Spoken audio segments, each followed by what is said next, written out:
మిగతా ప్రత్యామ్నాయంగా ఉండేటటువంటి పద్ధతుల్లో వాళ్ళు నిలబడుతుంటే, వెనిజులా లాంటి చిన్న దేశం వాళ్ళకు ఎదురు నిలబడి ఈరోజు ఆయనను అధ్యక్షుడిని తీసుకెళ్ళినా సరే మేము ఇప్పటికి కూడా మధురమతో పాటే ఉన్నామని చెప్పి అక్కడ పాలకులు చెప్తూ నిలబడుతున్నటువంటి స్థితిలో మన భారతదేశం ఒక 200 సంవత్సరాలు బ్రిటిష్ సామ్రాజ్యవాదం కింద నలిగినటువంటి దేశం.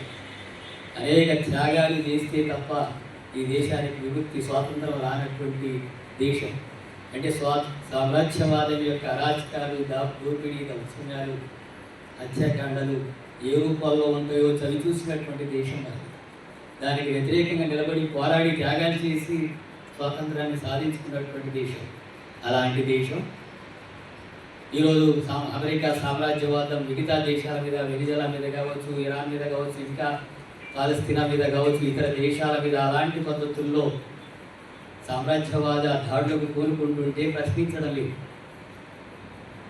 వ్యతిరేకించడం కూడా లేదు.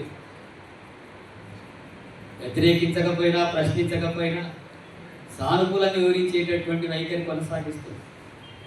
అమెరికా సామ్రాజ్యవాదానికి అనుకూలంగా వివరించడం అనేటటువంటి దేశానికి అవమానకరమైనటువంటి విషయం.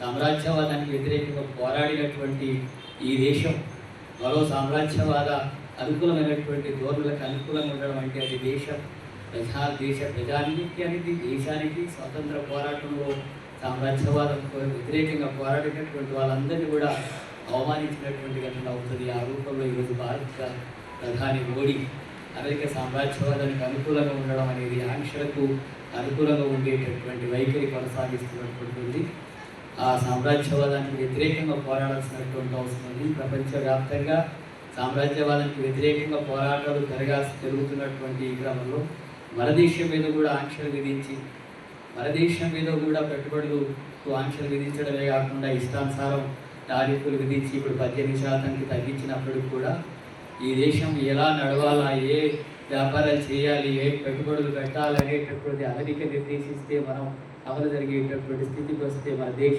పాలకులు కనీసం సొంతగా పరిపాలించేటటువంటి స్తోమత కూడా లేనటువంటి స్థితికి పోతే ఇది మనం అందరికీ కూడా దేశ ప్రజానికానికి అంతా కూడా అవమానకరమైనటువంటి అంశంగా చూడాలి. అందుకే అమెరికా సామ్రాజ్యవాదానికి వ్యతిరేకంగా మనం నిలబడి పోరాడాల్సినటువంటి అవసరం ఉంది.